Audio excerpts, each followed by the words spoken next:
best preference is to have them switched off, if not on vibrate. I'd like us to all respect that and respect the function we're holding today. Secondly, in the event of an emergency, you would hear the alarm and we'll all move out to where we registered and we'll be taken to our respective master points. The conveniences are also outside in the hallway towards your left and towards the right. And of course, if there's an emergency, we'll use the stairwell and not the elevators. And if there's anything else that we need, we can move out also to reception and ask for any clearance on what we want to do, or just see the welcome officer who registered you, and they'll be glad to give you the assistance required. So once again, welcome, and thank you all for coming. We're running a bit late, but therefore we will stick to time as much as possible. So I'm going to skip that part which I said last year, when they say hello to your neighbor, which you do in some churches. I really don't like it. We'll say hello as time goes along, so feel free, say hi if you want to, but otherwise we'll just go straight into the program. At this point in time, I'd like to welcome the chair, Mrs. Uche Gob Agundu, to come and give her welcome and opening remarks. But before then, I'd like to really commend Uche's leadership for the branch in Nigeria. Last year, this year, we can see the footprints, and of course the planning committees that have done such an excellent job, working late hours. Some people did a vigil here, and of course the result speaks for itself. I'm sure the hall is going to be full in a few more minutes. But in the meantime, Uche, well done, and come and share a few words of encouragement with us.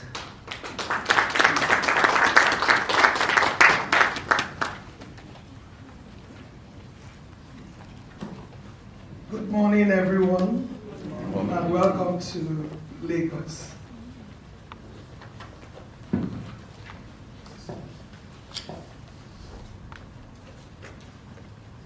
Your Excellency, the Deputy Governor of Ondo State, Honorable Bola Ajayi, represented by the Deputy Chief of Staff, Office of the Deputy Governor of Ondo State, Dr. Jimmy Kufo, MD CEO, Sepla Petroleum Development Company, PLC, Dr. Austin Avuru, represented by GMSCM, Engineer Lubo Salah Gubahu, the Global Vice President, Shell Upstream, EMP, and lead speaker, Mr. Babs Omotowan, GM Lagos State Public Procurement Agency, Mr. Olafowote Dowu Fatai, MD CEO, Lagos State Waste Management Authority, LOMA, Mr. Oladimeji Oresoya, CIPS Ghana Country Chair, Stella Aku Ado, CIPS Kenya Country Chair,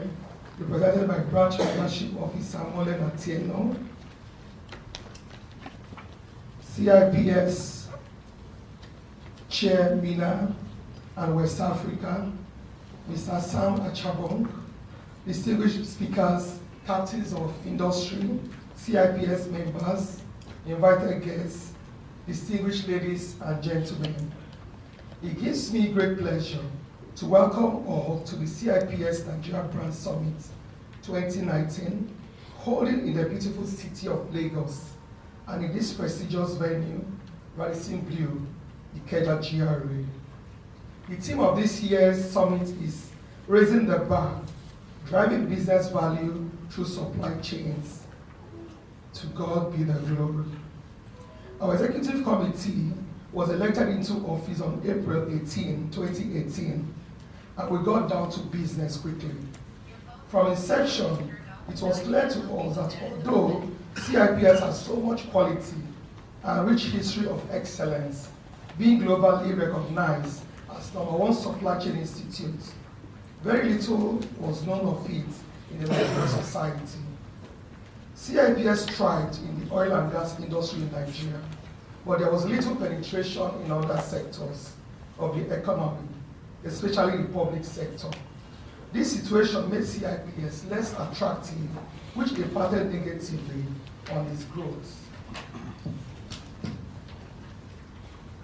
Your Excellency, ladies and gentlemen, we therefore decided to take up the challenge by adopting an operating philosophy called the CIPS strategy, in order to properly position our great institute in the hands and minds of both corporate Nigeria and the society at large. AMP stands for advocacy, positioning, and publicity. On the tactical side, we drew up a 9-point agenda, namely regular annual summits, mentorship programs for young professionals, internship opportunities, learning center and library, publication in national daily, social media penetration, membership growth, increased recognition of CIPS, and adequate funding of branch and chapter events. I'm excited to let you know that these efforts yielded dividends in the last 1 year. We can report the following achievements. We recorded about 400 new members. We set up social media accounts such as LinkedIn, Telegram, and Twitter. Our LinkedIn hit 622 followers mark, while our Telegram hit 394 participants. Public sector penetration was intensified with visible successes. We organized a couple of roundtable events with Lagos State Public Procurement Agency, Federal Ministry of Finance, Abuja, NNPC, Abuja, and Standard Chartered Bank, among others. Many more are being lined up with different state governments and parastatals in the current year. The result has been more recognition and acceptance of CIPS by our stakeholders. You can see at this summit, the public sector is well represented by His Excellency, DGs of parastatals, etc. CIPS during the year was in the news prominently. We have ensured that our events are often reported by the media.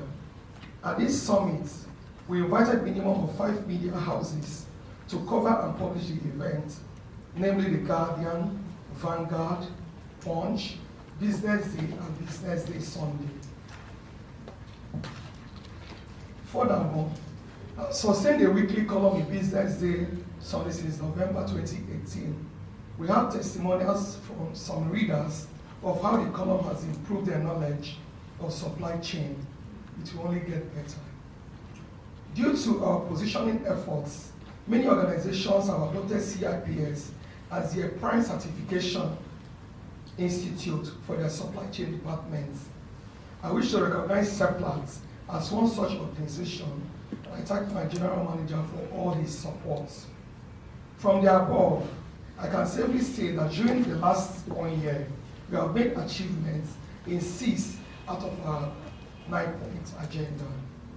A major highlight of this summit is the inauguration of Women in Procurement in Nigeria, WIPN, geared towards the acceptance of the supply chain professional among the feminine gender in our society. The body will be inaugurated at some point during this summit.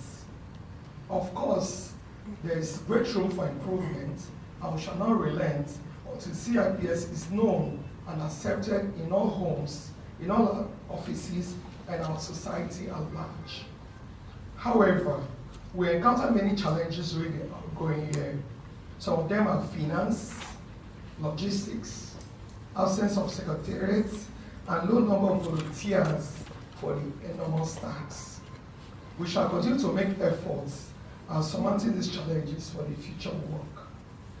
In conclusion, may I use this opportunity to once again say a very big thank you to my brother and friend, His Excellency Deputy Governor of Ondo State, for all his support. We are very grateful. I also thank the leadership of the public sector attending this summit. Kindly encourage your employees and all those in other departments who engage in buying businesses to join CIPS and take our qualifying examinations. CIPS certification makes you a globally recognized supply chain professional. To our sponsors, speakers, members, and everyone who has one way or the other supported our work towards making CIPS Nigeria better than we met it, thank you so much today. I specifically recognize our touring efforts of our international delegates and speakers. We have them from Kenya, from Ghana, from Netherlands. Thank you very much for coming. God bless you. Finally, on behalf of myself and the entire executive committee of CIPS Nigeria, as well as the indefatigable organizing committee, I welcome you all and enjoy you to relax and enjoy the summit. God bless CIPS. God bless CIPS Nigeria. God bless you.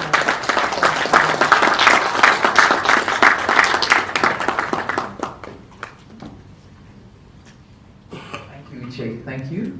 So moving on, we'd like to invite Mr. Cham Achampong, Regional Head and General Manager of CIPS Middle East, North Africa and West Africa, to take the mic. And thanks to the guys for organising.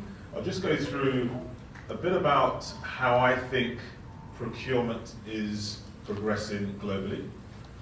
I'll give you a little bit about what CIPS is doing in this region, and I'm sure the branch will also chip in at some point as well. And it'll be interesting. I'll really want to hear your views about what you think about the profession as well. So just a bit of background. So I'm based in the United Arab Emirates. I've lived out there for 11 years. In my remit as the regional head of CIPS, I cover the Middle East, North Africa, and also our office in Ghana. What my remit entails is I look after both our business-to-business relationships and also our qualification framework, which involves engaging with study centres and other education establishments. A bit of background as well. Like everyone in this room, I'm sure, I'm a procurement professional, which is quite useful. Let me just check. Everyone in here is a procurement professional, right? Yes. Okay, so I'm in the right conference. Okay, I should have asked that first. Okay, so I'm in very good company, and I have been a procurement guy for many years. That's what I do. 3 years ago, I joined CIPS to manage the region. So now I'm no longer a procurement guy. I'm an institute guy. So bear with me. You guys are the authentic professionals. Thank you very much. But it's interesting. I think, like most people around here, when I was growing up, I didn't choose to be a procurement professional. I don't know about, did anyone here, when you were growing up as a young kid, say, when I grow up, I want to be a procurement guy or girl? No? Neither did I, strange enough. Okay? I think I wanted to be a fireman. And then I think I wanted to be a football player, from memory. Clearly, I was not good at either of those things, otherwise I wouldn't be doing what I'm doing. But I think it's authentic that not a lot of us grew up wanting to be a procurement professional. There's many reasons for that, which I won't go into. But one of them is that professions change. And to be perfectly honest, when I was born, the procurement profession as it is today didn't exist in its present form. Procurement or purchasing at the time was very, very different. So even if I wanted to, I couldn't have wanted to aspire to be a procurement professional because it didn't exist in the same way as it does now. Okay? It just didn't exist. And in fact, I think if we look at, see if this works. I think if we look at the statistics that we already know,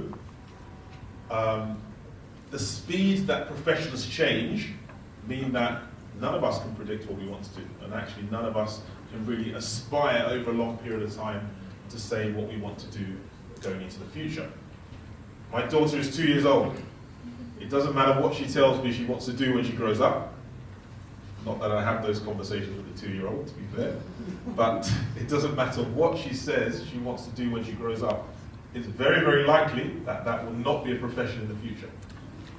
Unless she wants to be, I don't know, an influencer, social media influencer or Instagrammer. I think that's one of the jobs for the future. So unless she says that, whatever she wants to do will not exist. And statistics tell us this. Statistics tell us that for the people who are leaving their job, who are graduating as undergraduates in university today, statistics suggest that within 10 years' time, they will be doing a job that does not exist today. Let's just rewind on that a second, because that's a bit of a strange one, right? So there are job descriptions that people will be doing, the majority of graduates, by the way, in 10 years' time, that do not currently exist. Okay? And they will be jobs like data scientists, etc. Or the data scientist already exists, but by 2030, which is only 10 years away, the majority of highly educated people, i.e. graduates, will be doing a job that doesn't currently exist.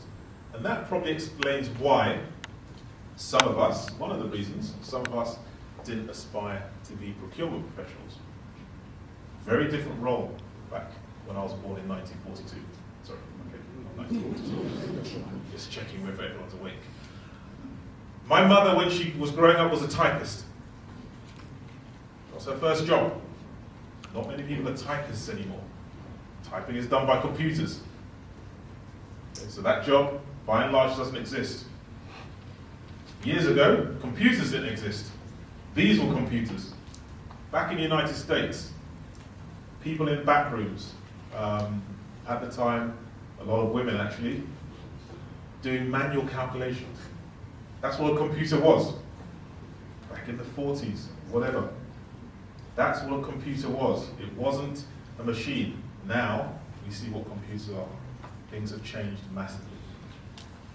And in the same way, procurement has changed. So procurement as a profession, let's just get this thing moving. Just flick the next slide, please. So procurement as a profession itself has changed massively to what it was before. Procurement as a profession years ago wasn't even called profession. It wasn't even called procurement. In fact, CIPS has the same initials. But if anyone will remember, it used to be called the Chartered Institute of Purchasing and Supply. And there was a bit of a sneaky change through the back door, which no one noticed. And now it's called the Chartered Institute of Procurement and Supply. That's because the definition of what's done by us purchasers or procurers has changed. Someone said to me the other day, we should call it supply chain. And I said, no, we can't, because it doesn't fit into the CIPS. No, I didn't say that. It doesn't matter what we're called, really, but the definitions have changed. Procurement, back in the days, was very, very administrative.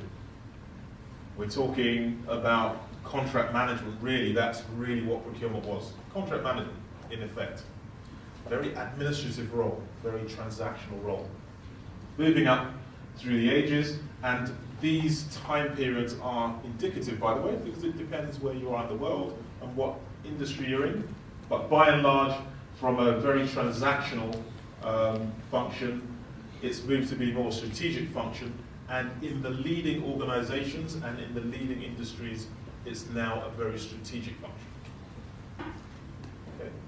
So procurement in this day and age is a world-class strategic function. But, of course, it depends what industry you're in to a certain extent, where you are in the world, because there are pockets of excellence. Because the reality is that in some areas and some professions, some industries, procurement is still back in before the 1990s. Okay? And we all need to work towards moving procurement to be a strategic function, because the longer procurement is not a strategic function, the longer it risks being left behind as a strategic profession that adds value to an organization. Okay? We need to become strategic world class to be recognized, because the world itself is changing very, very fast. We're in an age where technology is catapulting us faster than it ever has in any point in our history. And there are different paradigms. We're talking about changing business models. Business is not done how it was done before. These days, someone can have an idea, just an idea, and form the largest and most profitable organization that exists in the world currently. Now, having an idea and becoming successful is not new. However, the difference is that in this day and age, if you have a good idea, you can set up an organization without any capital. That's the difference. That's the main difference here. So previously, if you want to set up a hotel empire, okay, and be the biggest hotel room provider in the world, you would need some capital. You would need to build some hotels, at least. Okay. This day and age, the ideas economy, or the Uber effect as they call it, means you don't have to do that. Because Airbnb, everyone heard of Airbnb? Airbnb is de facto the biggest provider of hotel rooms in the world. And Airbnb did not build a single hotel. I'm sure Radisson Blu are a bit annoyed about that, because they invested millions. But Airbnb is just an app. That's all it is. That's the limit of their liabilities. And the same, as you all know, goes for transport companies like Uber. Okay. They have no liabilities. They don't owe anyone pensions or social security payments or sick pay, but they operate the largest fleet of vehicles in the world. Okay? So ideas these days can still catapult you into providing a globally recognizable business. The second thing to think about are ethics and compliance. Now, ethics and compliance and corporate social responsibility are very, very important in this day and age. Organizations have been destroyed based on reputation alone. So that's a very, very important thing, and more important than it was before. As is the rise in public or government procurement. Trend previously was that we're moving towards more public-private partnerships, and the government is in control of the governments are involved in less and less spend. But actually, the reality is not that case at all. And in fact, public procurement is growing, as is protectionism, or Trumpism, as they call it. So actually, organized governments are now being more protectionist. And these are all things that we need to realize are elements that are changing the way we operate in the world, which directly impact on being a procurement professional. The final thing are the key trends.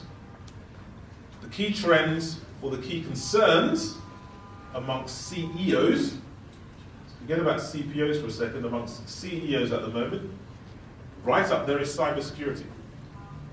So if that's the main concern of your organization, then that needs to be your main concern as well. That's the number one concern of organizations around the world. And you can imagine why. For those who have an iPhone, for example, and who use things like fingerprint recognition and retina recognition, you can imagine if Apple suffered a huge cybersecurity breach. If that happened, they have compromised fingerprint data and eye or retina identification data of billions of people around the world. That would destroy that company. So cybersecurity is a huge concern amongst any organization because data is key. Supply chain risk clearly sits squarely in our domain, as does industry convergence. And what I mean by that is, we need to be cognizant these days that industries are not what they were before. Previously, you had companies who are in the oil and gas industry, and someone's in the automotive industry, and someone is in the distribution industry. It's very, very clear where people sat. But industry convergence means that actually the large organizations have converged. And you tell me what organization is Amazon? You know, what industry is Amazon in? It started as the biggest bookshop in the world, pretty much. And now, what is it not in? It's in pretty much most industries. Okay? It's in most industry quartiles. Or Apple. What is Apple? Is it a provider of telephones? Okay? Or is it a provider of music with iTunes? What is it? Does it provide earphones? Is it a manufacturer of computers? It sits in many, many industries. What is Uber? Is it a transport company or is it a tech company? The reality is that all of these companies are all of these things. So industry convergence is very, very much high in the thoughts of what we do, because we need to understand that there are no more boxes that people sit in. And importantly, Industry 4.0. Don't be scared, but we've just entered a revolution. It's only an industrial one, don't worry. Nothing serious. But it is serious. It's not like those, not like the Arab Spring or anything. Okay? So, we're in a revolution. It sounds like a big word. Industrial revolutions don't happen every day. But we just entered one. We have. And it's funny, when you have these conversations, you talk to people and they say, yeah, okay, yeah, it's, we're just talking about things coming around the corner, but we're not. We've entered the 4th industrial revolution. That's a big thing. And how do we know that? Because the technologies that indicate Industry 4.0 are these. 3D printing or additive manufacturing. Okay? It's not pie in the sky, it's real. We had a 3D printed building built in the Middle East in 17 days, what, 3 years ago? Okay. Additive manufacturing is a reality. I can go to several places right now and give them my picture, and they can create a 3D model of me, okay, within about 5 minutes. That's 3D printing, that's additive manufacturing.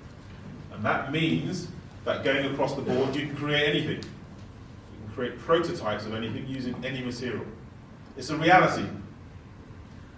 And that goes for all of these industries here, which I won't go through, but cloud computing, Internet of Things, in the retail space, omnichannel. These are no longer things that people talk about, these are things that are real. These are things that are commonplace in industries around the world and used as the primary technologies right now. Let's not get it mixed up with technologies that have not been fully implemented yet. I hear a lot of people talk about blockchain. Okay? It's fine, Industry 4.0 technology, but not implemented end-to-end yet. Okay? But these are.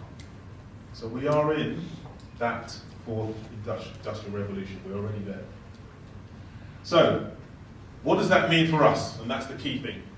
Moving into this age, as procurement and supply professionals, and I have validated before I started that we are all in that space. That's good. Okay. So how does this affect us? And the effect is quite deliberate, because what it means is that with the advent of technology doing things that technology is good at, where does that leave us? You know, us, the human beings. Where does that leave us? Okay, so technology is doing all these things. Who needs humans, especially in procurement and supply? Well, we do need humans. It just means there's a different shift in the skills that are needed. Primarily, if we want to just box this, computers do artificial intelligence, humans do emotional intelligence.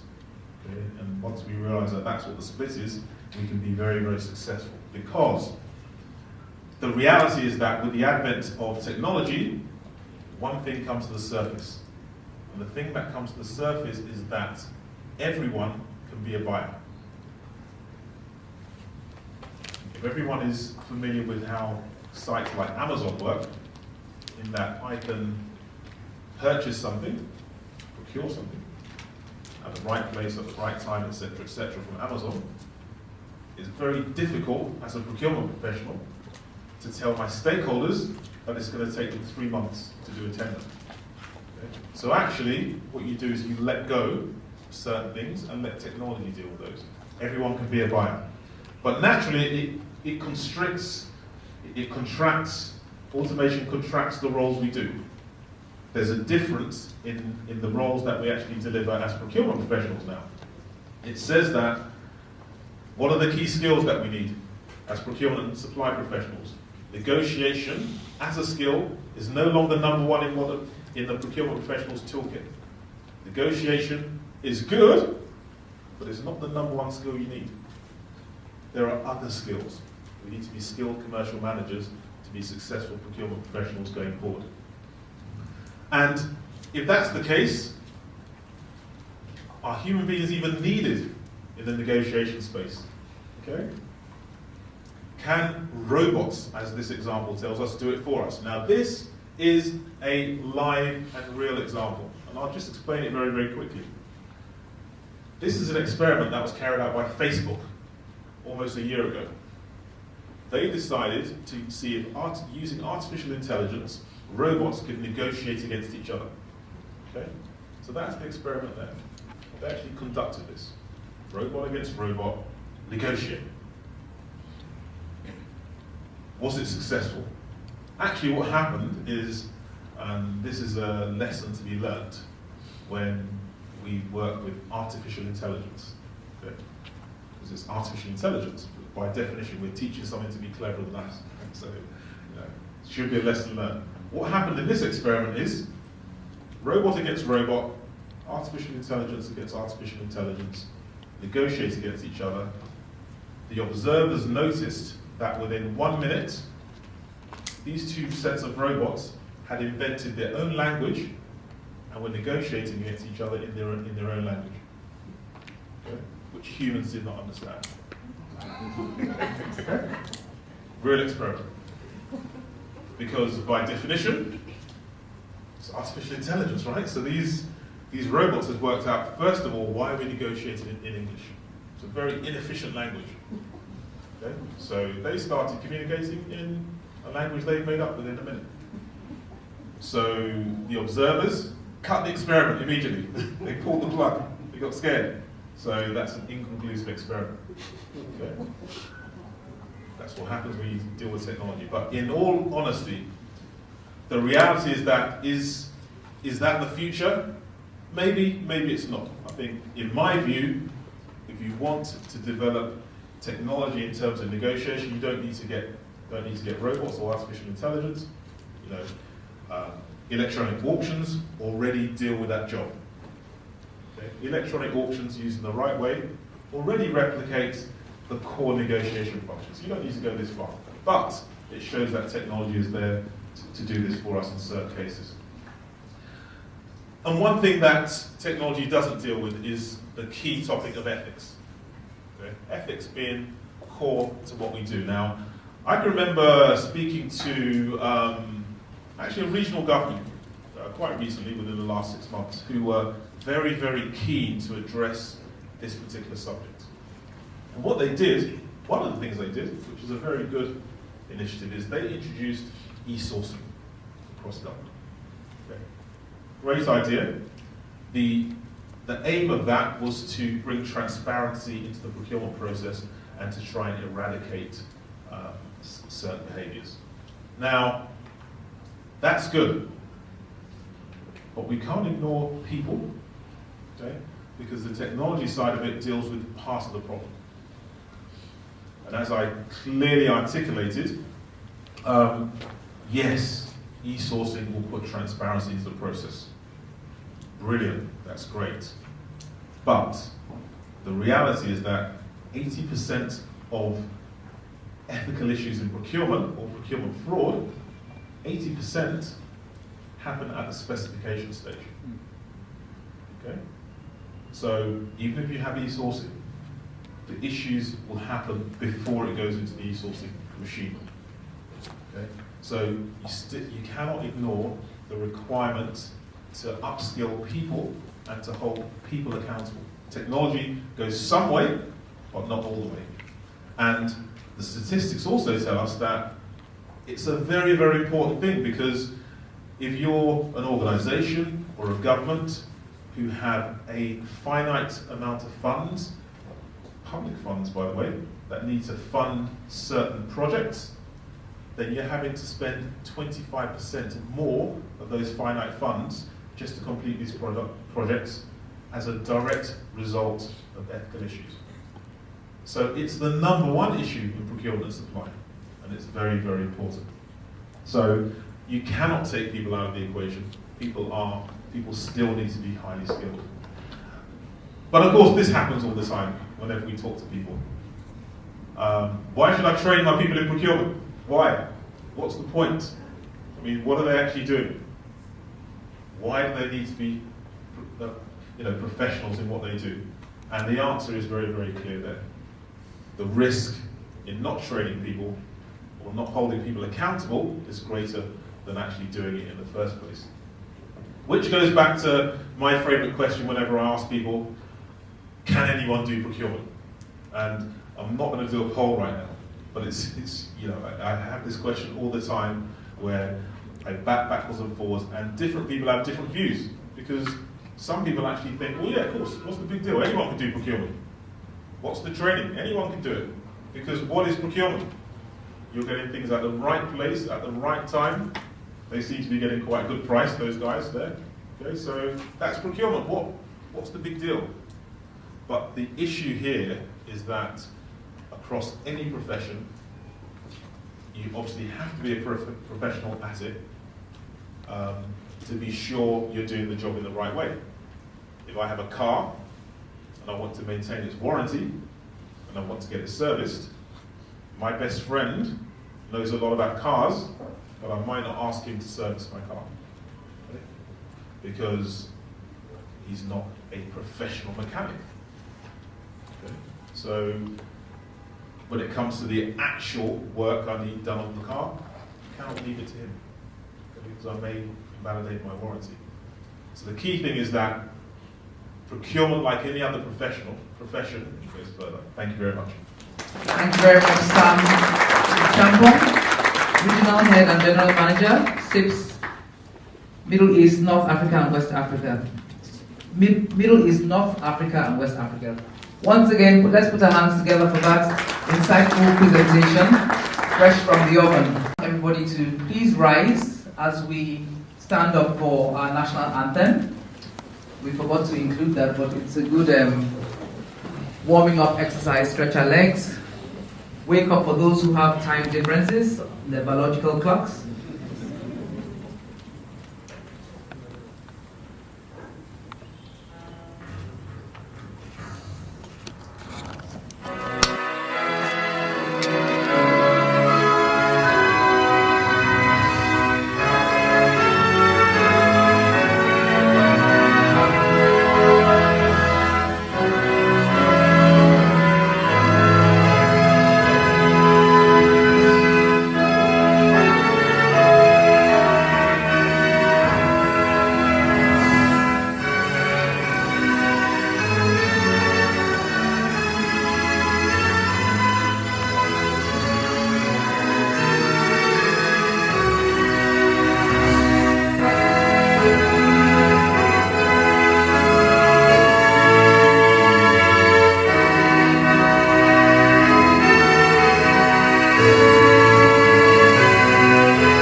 As we remain standing, I'd like to call on Olajide Ajani for a word of prayer also.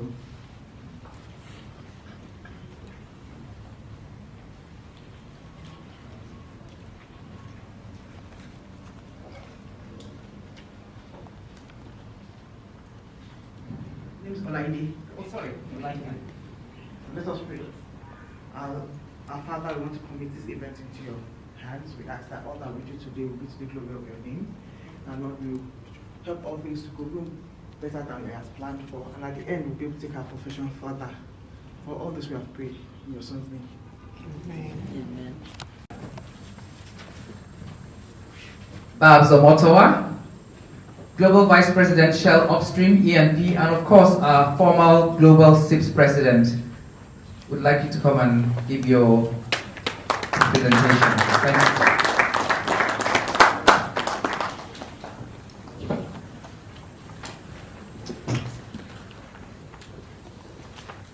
Good morning to friends, colleagues, members of the CIPS.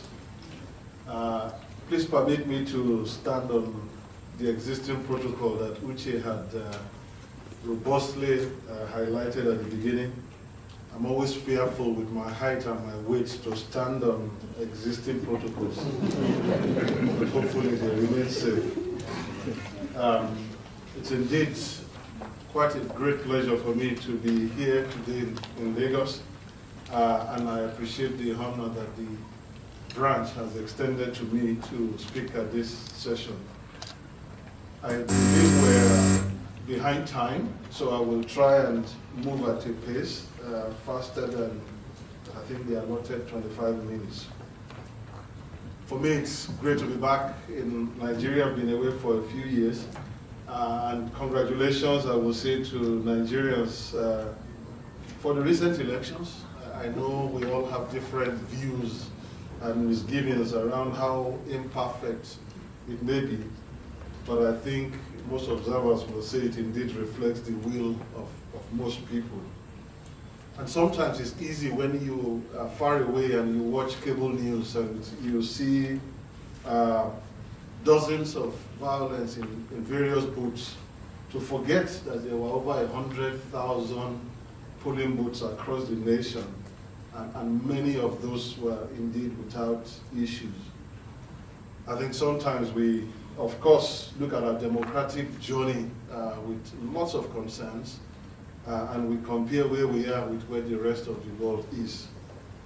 But we must remember that the likes of the United States have been on this journey for over 250 years. And even still, I think some of what we see are not perfect as well. I'll also say congratulations to the President for the renewed mandate, but opportunity as well to take the country forward to its rightful place. I think as a country, we almost work very hard to change the narrative about our nation. I think Nigeria as a country has always been recognized for the brilliance of its citizens, but we have been unable up till now to produce strong nation builders who are willing to put national aspiration above personal, religious, and tribal interests. The government must respond to the yearnings of the citizens and the challenges ahead, as the growing populations are eager, they are restless, but also with a can-do spirit, waiting for the right environment to flourish and to take hold of history. Mr. President, I would implore, we need to let the giant rise and make its mark in the world, and I wish the government all the successes. Congratulations also to the organizers of this event. It's really great to see the institutes at the branch in Nigeria continue to make progress. I'm really pleased to see Stella and all the other branches in Africa that also joined this event. I think Uche and the team have continued to make great effort, and I wish them well, and I wish them success as well. I note the agenda of this summit includes sessions on digitalization, the role of women, and building on the Nigerian economy. These are indeed very topical issues, and I look forward to listening to some of the speakers and discussants so I can learn more and be able to enrich myself even much further. I'm excited by the atmosphere. I think every time I look at the audience and the diversity, especially with our women in procurement, who represent nearly half of the audience, I think it's always for me very, very exciting. And I think, which you mentioned 400 new members joining. I think that's really excellent that you've been able to achieve that. So well done to you and the team. I think bringing in young people will hopefully take the profession even to newer heights. And I look forward to meeting some of the younger members during the conference. The conference itself, the theme reminds me of my time as the CS president, with the theme of raising the game and raising your voice. And I remember in my valedictory speech in October 2015, which I titled A Dream That I Live With You, I had recognized the seismic change of our profession from one of our enhanced role and a rising profile, and the transformation from what used to be a back office to a strategic one, and that we have come a long way since 1932, when the Purchasing Association was formed. My dream remains that with the value that the profession can bring, the time is to come where procurement professionals will be CEOs of organizations, government ministers, and will continue to lead the agenda on most of the global bodies. This conference theme, I think, provides us another opportunity to reflect on what it will take for such a future. many things have changed from when I was CIPS president. I think the geopolitical scene, for one, is totally different. Things have gone a little bit chaotic and hectic. Since then, we've had the trade wars between the USA and China, two of the world's biggest markets. We have seen the US and Iraq sanctions come back into effect and once again impacting the global economy and the oil prices. The US, North Korea, and South Korea relationship is also starting to shape up differently. And the Syria-ISIS war is thankfully coming to an end of a phase. We have seen Russian foreign interference in US elections through the power of the internet. And we have seen the drama of Brexit, where the United Kingdom, who gave Nigeria independence in the 60s, is today struggling for its own independence. Can you believe that? So clearly, these are indeed volatile times. These are uncertain times. These are complex and ambiguous times.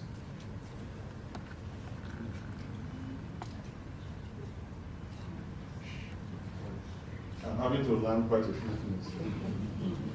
So these are indeed very volatile times, uncertain times, complex times, and ambiguous times.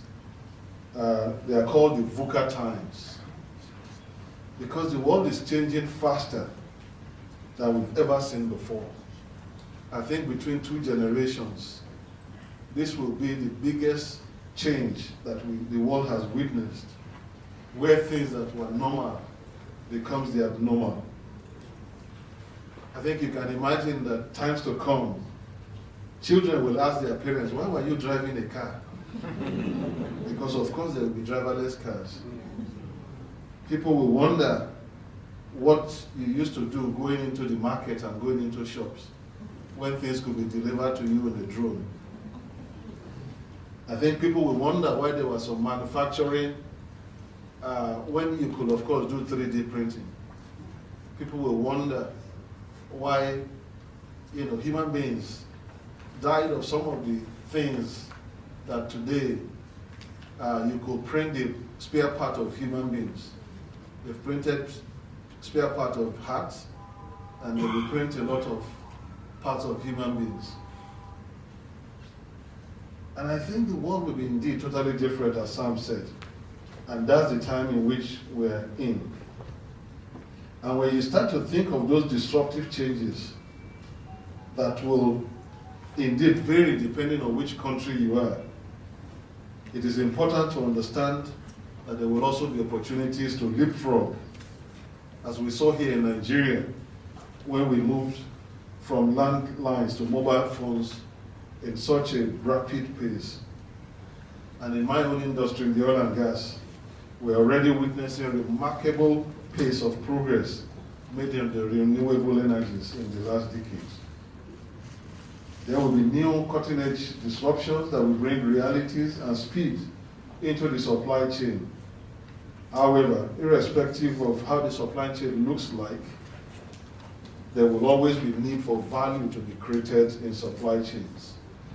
And that will always remain constant. But it will require us to be able to leverage on our creativity and our innovation, and to be able to not only take cost out of supply chains, but to drive for value through better managed supply chains. I would have really loved to spend a lot of time on VUCA times and disruptions and digitalization, but I know that there's a theme and some speakers will be speaking on that, so I don't want to take any of their thunders. So let me go back to the summit theme, and let me start by reflecting on what supply chain really is. And then procurement itself accounts for about 30% of annual GDP of most countries, and over 80% of the spend of most organizations. Supply chain is about maximizing the spend of a public or private company or organization. And I will describe supply chain value from three perspectives. There is the tactical value. There is the strategic value. And there is the beyond enterprise value. Firstly, tactical value. Tactical value is about maximizing the current supply chain by delivering the basics of obtaining goods and services in a timely manner and at the lowest cost of ownership. It is about ensuring decisions are based on life cycle with consideration for social and environmental risk. It is about minimizing or eliminating stock while delivering goods and services just in time. It is about extending influence within an organization to the design and specification of projects and of demands of goods and services. It is about sourcing from low-cost countries and partnerships with suppliers as the preferred customers of choice. It is about category management, standardization, facilitating co-creation within the enterprise. It is built on the foundation of value for money within existing supply chains, curbing waste and wasteful maverick spending, and bringing transparency and high ethical standard. It is the foundation, and it is a must-do for the procurement profession. Secondly is the strategic supply chain, which is about disrupting existing supply chains to uncover new and hidden value and create strategic impact. It is about bringing new technologies into your supply chain. It's about enabling innovation, creativity, and new ideas and products into an organization to increase value, productivity, change products, and increase the competitive advantage and speed to market. It is about re-engineering the way products or services are delivered, and in the current fourth industrial revolution, strategic value is about taking advantage of big data, the Internet of Things, robotics, 3D printing, artificial intelligence. It's about bringing new ideas and products into the market. Sometimes through working with suppliers, because of the involvement of suppliers, many of who already work on innovation but don't have that platform to launch their products. Thirdly, beyond the enterprise supply chain, this is where value is delivered even beyond the organization, beyond customers and suppliers. It encompasses the ecosystem as it flows into the larger society. We must always think of how our supply chain activities can positively impact society. It is about addressing challenges faced by the society, including employment, poverty, infrastructure, and even global issues such as climate change. For example, in many African countries, most goods are still imported, which means that the development of local capacities are not growing as fast as they should, and enough employment is not being created locally, and capital flight is not being stemmed. We must encourage sustainable practices, supporting environment, social and economic sustainability, and positive discrimination for disadvantaged groups. So permit me to share some examples in these three areas of tactical, strategic, and beyond the enterprise. On tactical supply chain, take the example of the UK government's public procurement reform program that was established in 2010 and which had saved over $20 billion per annum since 2015.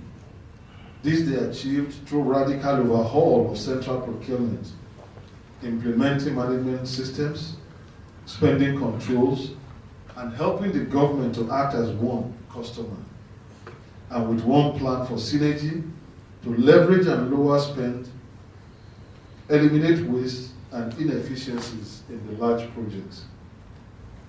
Here in Nigeria, the Bureau for Public Procurement, responsible for monitoring of public procurement, has been driving efficient procurement processes, And it reported in 2016 to have saved over 680 billion naira through avoiding waste, blocking leakages, increasing productivity, and recently deploying price checker to harmonize prices and ensure transparency.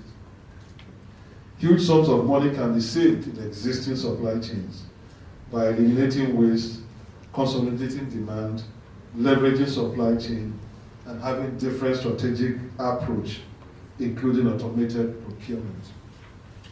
So I think those two examples tells you a bit around what tactical procurement can bring, which is within the existing supply chains. How do you leverage the spend? How do you consolidate? How do you avoid waste and drive value? And if the UK government can take $20 billion per year out of existing supply chain, and Nigeria could take out 680 billion from existing spend, then it tells you how much we still have opportunities even in the tactical supply chain value. On strategic supply chain value, let us take the example of Apple. Apple's iPod was released in 2001 after Apple decided to develop smaller digital musical players with better user interfaces. Apple had earlier organized suppliers conference in Japan and discovered the Toshiba hard disk drive, which it purchased and developed the software and user interfaces with external suppliers such as Pot Player and Pixel.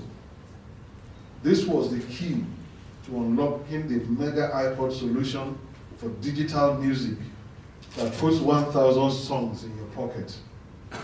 The iPod, which arose out of the supplier initiative, gave an enormous lift to Apple, and in its financial results, it enabled Apple to double the sales revenue to over $3 billion, which was a 700% growth in earnings. This is an example of what strategic procurement can deliver, helping a company to create a new product through relationship with suppliers and bringing new innovation into the organization beyond existing supply chains, beyond existing products. Apple supply chain management has always been obsessed with outsourcing its production line to other countries, especially in Asia, not just because of cheap labor, but because they could produce much better in large scale and with flexibility.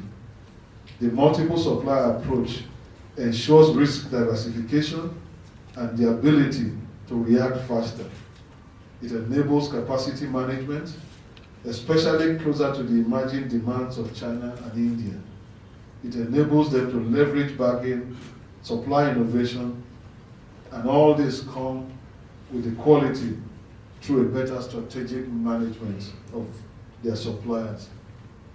So quite a lot of opportunities I think Apple has been able to achieve by really changing their supply chain, by really transforming even the products they produce based on what the supply relationships can bring. Finally, on beyond enterprise supply chain, let me take an example closer to home, closer to my organization in Shell Nigeria. And in 2010,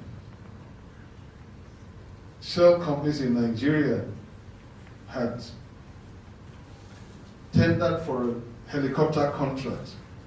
Prior to then, in the 50-year history of the company, they had only used foreign helicopter companies for their operations in Nigeria.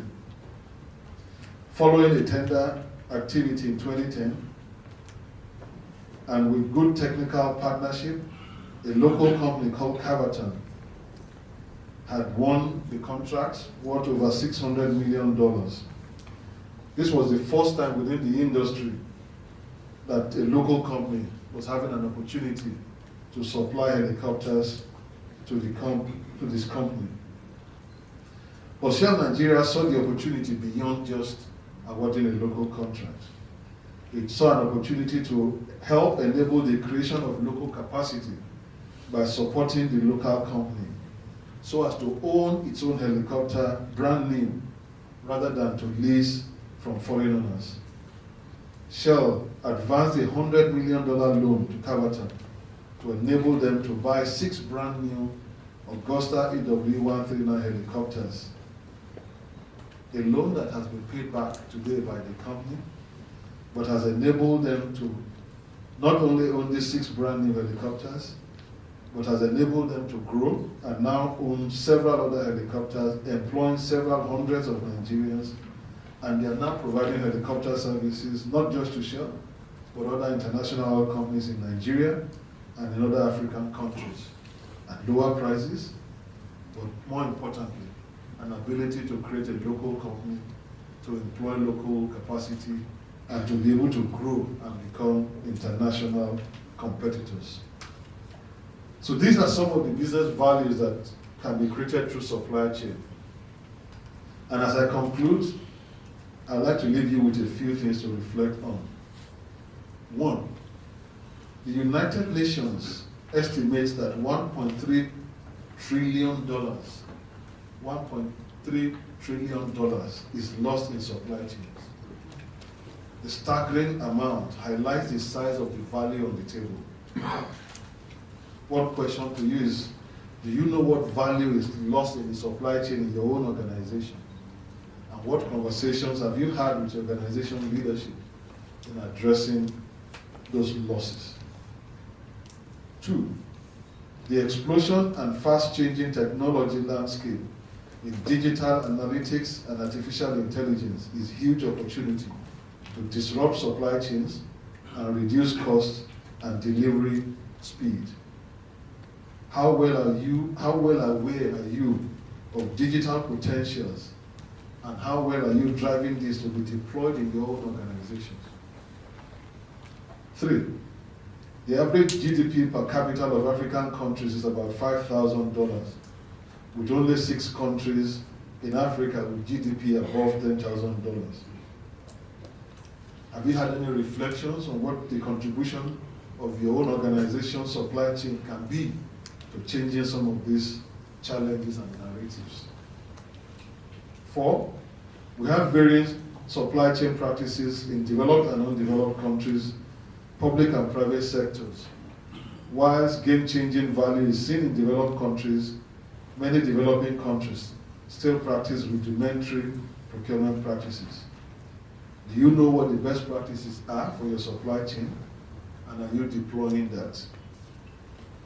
5, the image of procurement is bedeviled with and synonymous with corruption, bribery, capital flight, and unethical practices, as seen in the prosecution and huge fines of individuals and companies, including Halliburton, Siemens, and Alpina. How transparent is your supply chain, and how well are you ensuring leakages are unattended and blocked? Colleagues, as I come to the end of my address, I would like to say that these are indeed interesting times. These are indeed huge opportunities for the profession. And despite the disruption that the digital world will bring, I think the profession still has a huge opportunity to create value, both tactically, strategically, and beyond the enterprise. And you must always ask yourself, are you making a difference? And are you continuing to raise the bar? Thank you very much for listening, and I wish you well during the conference. Thank you very much, Motowa, Global Vice President, Shell Upstream E&P. Next on the agenda, we have the role of professionals, but it seems like the speaker is not yet available, so we're going to move into the next item on the agenda, which is the panelist discussions coming up, and I'd like to invite Ronald at the stage. Nkoyo Iwo.